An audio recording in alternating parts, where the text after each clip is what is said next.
ॐ शान्ताकारं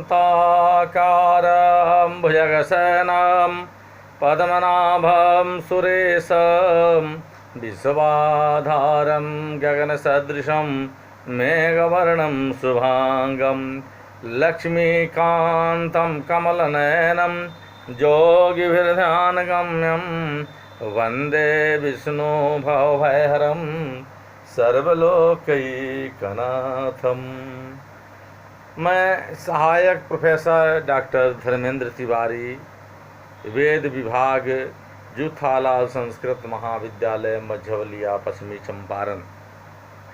मैं आज शास्त्रीय प्रतिष्ठा तृतीय वर्ष में पढ़ाई जाने वाली शुक्ल यजुर्वेद प्रातिशाख्य यानी वाजसनेयी प्रातिशाख्य के पहले अध्याय के बारे में विचार विमर्श करने जा रहे हैं। तो पहला अध्याय में है कि स्वसंस्कार्यो छंदसी नियमः। वेद के विषय में स्वर और संस्कार का नियम माने कहा जाएगा, अथवा वेद के विषय में स्वर और संस्कार का विधान किया जाएगा। जस भृंगावली कंठे श्रुतदानाम्बु पूरिते भाति रुद्राक्ष मालेव सावा पायाद गणाधिपः प्रणम्य परमात्मानं व्याख्यास्य प्रतिशाख्यं सरस्वतीं च जगत् स्तमो नास नदीपिकां जपादो नाधिकारोस्ति सम्यक् पाठं जानतः प्रातिशाख्यं मतो ज्ञेयं सम्यक् पाठस्य सीधये।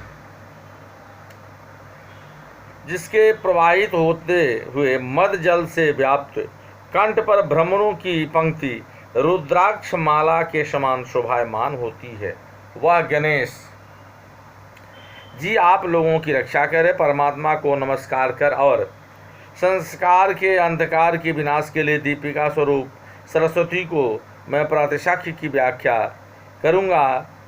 जो व्यक्ति वेद का ठीक ठीक उच्चारण करना नहीं जानता है, उसका जप आदि में अधिकार नहीं है। इसलिए शुद्ध उच्चारण की सिद्धि के लिए प्रातिशाख्य का ज्ञान प्राप्त करना अनिवार्य है। स्वर उदात, अनुदात, स्वरित और प्रचय रूप है, अर्थात स्वर के अंतर्गत उदात, अनुदात, स्वरित और प्रचय हैं। संस्कार लोप, आगम, वर्ण विकार और प्रतिभाव रूप है, अर्थात संस्कार के अंतर्गत लोप, आगम, वर्ण विकार, प्रकृति भाव आते हैं। उन स्वसंस्कार्यो मन स्वर और संस्कार का छंदसी मन वेद के विषय में नियम मन नियम अधिकृत करना चाहिए। यह प्रतिज्ञा सूत्र है और प्रतिज्ञा शिष्यों की बुद्धि को एकाग्र करने के लिए किया जाता है। हरि अम्मा पहला होता है कि हरि अम्मा गजानन कटा द्वंद निस्तृता मदजरी प्रक्षालयतु न विप्रम विघ्न संघात कर्दमा नमस्ते शारदे देवी काश्मीर पुरवासिनी त्वामहं प्रार्थयेत नित्यं विद्यादानं नु देहि। अर्थात कहने का तात्पर्य है कि अब हम लोग जो है सो लौकिका नामर्थ पूर्वकत्वात् सूत्र तो प्रयोजन पूर्वक होने से लौकिक कहा जाता है, यानी प्रयोजन पूर्वक होने से लौकिक कहा जाता है। शब्दों के नियम को नहीं कहा जाएगा। लोक में प्रचलित लौकिक शब्द है अर्थपूर्वकत्वात् प्रयोजन पूर्वक होने से लौकिक ज्ञान, अलौकिका ज्ञानम। लौकिक शब्दों का इस शास्त्र के नियम नहीं किया जाता। प्रयोजन पूर्वकत्व कैसे? तो प्रयोजन पूर्वक शब्दों का नियम क्यों नहीं किया जाता? कहते हैं हे देवदत्त, सफ़ेद गाय को डंडे से लाओ। जिस पुरुष को देवदत्त कर्ता वाली गोत्र जाति विशिष्ट शुक्ल द्रव्य कर्म वाली और दंडकरण वाली लाने को क्रिया अभिष्ट है, वही इस वाक्य का उच्चारण करता है। सब पुरुष इस नहीं करते, इसलिए लौकिक शब्दों का प्रयोजन पूर्वकत्व है। जहाँ प्रयोजन करेंगे वहाँ लौकिक शब्दों का व्यवहार किया जाएगा। प्रयोजन पूर्वक होने के कारण प्रयोजन का अभाव होने से लौकिक शब्दों का उच्चारण नहीं कहता। जो लोक में प्रसिद्ध है उसे लौकिक कहते हैं, जो लोक में प्रसिद्ध नहीं है उसे अलौकिक कहते हैं। वेद के विषय में तो प्रतिदिन अपने वेद का अध्ययन करना चाहिए। यह श्रुति वेद का आदेश है, पुरुष के अभ्युदय के लिए है। इसलिए सदा के हेतु यदि वैदिक शब्दों का अध्ययन पाठ अभ्यास श्रुति के द्वारा विधान किया जाता है, उन वैदिक शब्दों के विषय में ही स्वर और संस्कार का विधान प्रारंभ किया जाता है, प्रयोजन पूर्वक होने से लौकिक शब्दों का नहीं। अब अगला सूत्र है 3 नंबर कि तुल्य होने से, माने कहना युक्त है, कहने से युक्त नहीं कि वैदिक शब्दों के अध्ययन से ही अभ्युदय होता है। प्रतिषेध का वाचक न है। शब्द कौवे को आँख की तरह दोनों ओर लगता है, अर्थात इसका संबंध 1, 2 और 1, 3 इन दोनों सूत्रों के साथ है। यह कहना युक्त न नहीं है कि वैदिक शब्दों के स्वर और संस्कार का नियम अभ्युदय का हेतु है। तब क्या, तो लौकिक शब्दों का नियम अभ्युदय का हेतु ही है। कैसे? समत्वात्, मतलब समान होने से, वैदिक और लौकिक शब्दों के तुल्य होने से। जो वैदिक शब्द हैं वे ही लौकिक हैं, वे ही उनके अर्थ हैं। इसलिए यह कहा गया है कि वैदिक शब्दों के ही स्वर और संस्कार अभ्युदय का हेतु है या युक्त नहीं है वैदिक लौकिक शब्दों के तुल्य होने से। अब अगला है कि स्याद्वामनाय धर्मित्वा छंदसी नियम। शब्द समूह वेद के धर्म से संबंधित है, अतः वेद के विषय में स्वर और संस्कार का नियम अभ्युदय का जनक अथवा अममनाय धर्म यज्ञ में प्रयोग होने से वेद में स्वर और संस्कार का नियम है।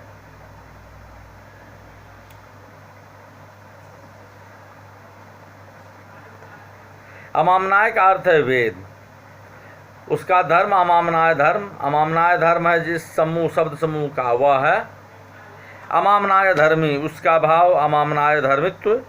उस अमामनाय धर्मित्व से छंदसी वेद के विषय में शब्दों के स्वर और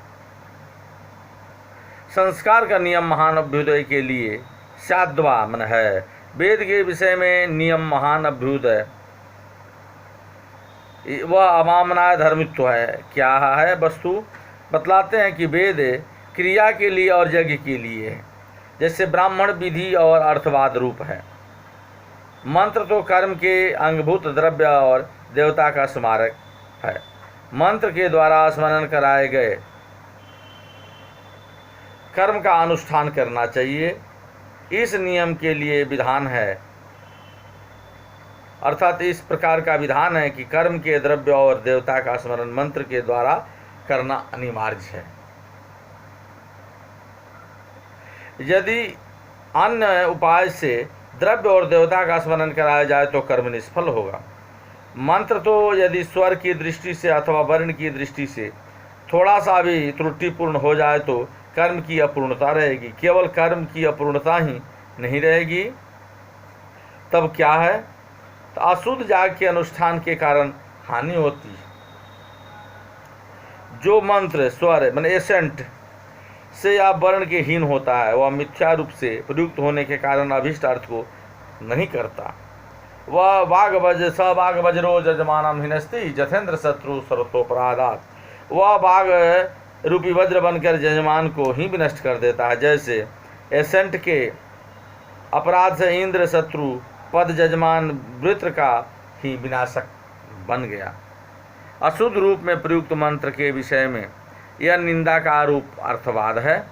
उसी प्रकार वेदाध्ययन के विषय में यह फल रूप अर्थवाद है कि वेद का अध्ययन करने वालों के पितरों के लिए घी की नहरें और मधु की नहरें स्वधा के रूप में प्रवाहित होती हैं। लौकिक शब्दों के विषय में यह इस प्रकार का कुछ भी प्राप्त नहीं होता है। इसलिए वेद के विषय में स्वर और संस्कार का नियम महान अभ्युदय का जनक है। अब 5वां नंबर है कि जत्तन्ना, मैंने जो ज्ञात नहीं है उस शब्द के कारण को कहेंगे, अर्थात इस वेद के संबंध में प्रस्तुत किए गए स्वर और संस्कार वेद में महान अभ्युदय रूप फल को प्रदान करने वाले होते हैं। यह निश्चय करके अब शब्द के स्वरूप को बतलाने की इच्छा से सूत्रकार इसको कहते हैं कि शब्द का कारण जत, जो शिष्यों को न मन नहीं ज्ञात है तत्व मन उसको कहेंगे, इसे जोड़ना है। अब आता है 6ठा नंबर वायु खात। वायु माने आकाश से उत्पन्न है होती है अथवा फेफड़े से बाहर आने के बाद वायु कंठ बिल से होकर बाहर आती है। वायु कारणभूत शब्दस्य सच खात माने आकाशात उत्पद्यते, जो आकाश से उत्पन्न होते हैं। माने वायु शब्दस्य कारणम सच आकाश उत्पद्यते। अब 7वां है कि शब्द उसके रूप वाला है अथवा वह वायु शब्द ही हो जाती है, शब्द के रूप में परिणत हो जाती है। अब शंकरोपहित मान सम्मोचित करणों से प्रेरित अथवा युक्त होकर हृदयस्थ वायु बांसुरी शंख इत्यादि के द्वारा शब्द हो जाती है। कंठ के छेद के द्वारा शब्द निकलता है। यदि शब्द वायु स्वरूप है तब तो वायु के सर्वत्र व्याप्त होने के सभी समय सभी स्थल उपलब्ध प्राप्त होती हैं। यह आशंका करके सूत्रकार कहते हैं कि शंकरोप माने उचित कारणों माने आत्मा मन कायाग्नि के द्वारा प्रेरित होकर हृदयस्थ छाती में स्थित वायु बांसुरी शंख इत्यादि समुचित साधनों के द्वारा शब्द हो जाती है। 9वां है कि ससंघातादीन वाक् मनवा पुरुष प्रयत्न इत्यादि को प्राप्त करके वाणी हो जाते हैं। जो वायु उचित कारणों माने आत्मा मन का अग्नि के द्वारा प्रेरित होकर बांसुरी और शंख इत्यादि के द्वारा शब्द हो जाती है। सह मन वही संघातादीन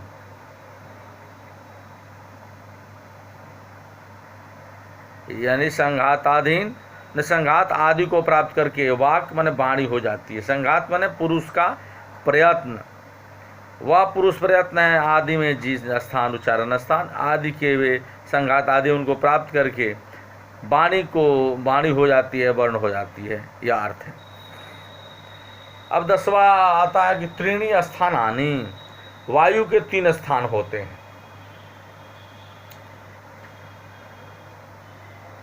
तो पहला स्थान जो है संघात पुरुष का प्रयत्न यह कहा जा चुका है। अब संघात है आदि में जिस स्थान आदि के उन्हें कहा जाता है कि शरीर में वायु के त्रीणी माने 3 स्थानान्य स्थान होते हैं। ऊर माने छाती, कंठ और सीप। 2 कर्णे, वायु के 2 कर्ण होते हैं। शरीर से निकलती हुई वायु के ये स्थान और कर्ण है।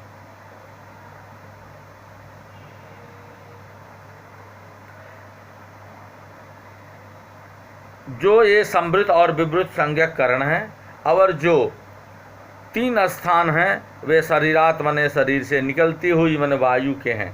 किंतु जिन स्थान और करणों को सूत्रकार आगे कहेंगे वे मुख में स्थित है। मुख में स्थित ही जो है तो सारे अंग हैं। इस लय इसलिए सूत्रकार ने इस प्रकार कहा है शरीर से शरीरम, तो शरीर से निकलती हुई वायु यानी विशिष्ट स्वरूप ककार आदि वर्ण को प्राप्त कर लेती है। शारीरे, शरीर के एक भाग मुख में प्राप्त वायु वर्ण विशेष को प्राप्त करती है। अब क्या शरीर के बाहर निकलती हुई वायु मात्रा आदि की विशेषताओं के समन्वित वर्ण विशेष के स्वरूप को प्राप्त कर लेती हैं? कहते हैं कि ऐसी बात नहीं है। सारे शरीर के एक भाग मुख में प्राप्त होने पर, वायु, तालु इत्यादि स्थानों में संयुक्त होने पर सक्रिय उच्चारण व अवयव के द्वारा विशेष स्वरूप से समन्वित वर्णत्व को प्राप्त करती है। तो 15 में कि तेषाम समूहात् स उदयं स्त्रैकाल्यम, उन स्थानकरण और प्रयत्न के समूह से ऊपर की ओर जाती हुई वह वायु तीनों कालों के पदार्थों को प्रकट करती है। तेषा मन उनके स्थान, करण और प्रयत्न के समूहात मन समूह से, उदय स उदयन मन ऊपर जाती हुई वह वायु मन त्रैकाल्यम, त्रैकाल्य को कहती है। 3 कालों के समुदाय त्रिकाल ही त्रैकाल्य है। स्वार्थ में न्याय प्रत्यय प्रयुक्त होकर के बना है शब्द। वर्ण के रूप में परिणत वायु पदों और वाक्यों के द्वारा तीनों कालों से संबद्ध पदार्थ समूह को वर्तमान, भूत और भविष्य संबद्ध पदार्थ समूह को कहती है। तीनों कालों से संबद्ध पदार्थ समूह को वायु शब्द के रूप में प्रकाशित और प्रतिपादित करने वाली होती है। यह अर्थ है, श्रुति भी कहती है कि ये जो तीनों विद्याएं हैं, तीनों वेद हैं, वे वायु की ही विभूति है। अब अगला 16 नंबर सूत्र है कि ओंकारः स्वाध्यायादौ, वेदाध्ययन के प्रारंभ में ओम शब्द का उच्चारण करना चाहिए। जो ज्ञात नहीं है उससे कहा जाएगा इत्यादि सूत्रों के द्वारा कहा जा चुका है कि वायु पदों और वाक्यों के रूप में संपूर्ण पदार्थ को प्रकाशित करती। अब वेदाध्ययन की विधि सूत्रकार के द्वारा बतलाई जाती है कि ओंकार स्वाध्यायादौ, वेदाध्ययन के प्रारंभ में ओम शब्द करना चाहिए। सूत्र पूर्ति के लिए यह सूत्र में जोड़ना है।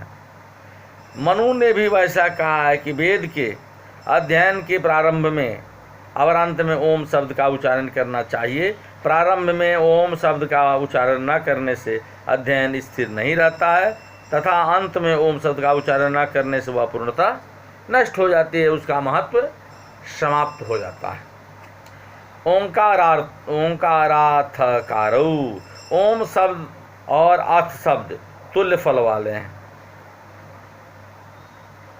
वेदाध्ययन के प्रारंभ में ओम शब्द का उच्चारण करना चाहिए। यह भी कहा जा चुका है कि अर्थ शब्द भी उस ओम शब्द के तुल्य फल वाला है। अर्थ और ओम सदृश है। सूत्र का अर्थ है, वैसा यह कहा गया कि ओंकार एवं अथ ये दोनों शब्द सृष्टि के प्रारंभ में ब्रह्मा के कंठ का भेदन करके उससे निकले थे, अतः ये दोनों मंगलकारी है, ऐसा समझना चाहिए। अब 18वां सूत्र है कि ओंकारम वेदेषु, इस प्रकार पूर्ववर्ती सूत्र से वेदाध्ययन के प्रारंभ में ओम और अथ शब्द दोनों के उच्चारण को समान रूप मतलब अविशेष बिना किसी अंतर के कहकर इस सूत्र से व्यवस्था की जाती है। तो ओंकारम वेदेषु, वेद मन वेदाध्ययन के प्रारंभ में ओम शब्द को उच्चारित करना चाहिए या सूत्र में जोड़ना चाहिए, ऐसा शास्त्रकारों का कहना है। मैं अपनी वाणी को विराम देता हूँ। धन्यवाद। जय हिंद, जय भारत।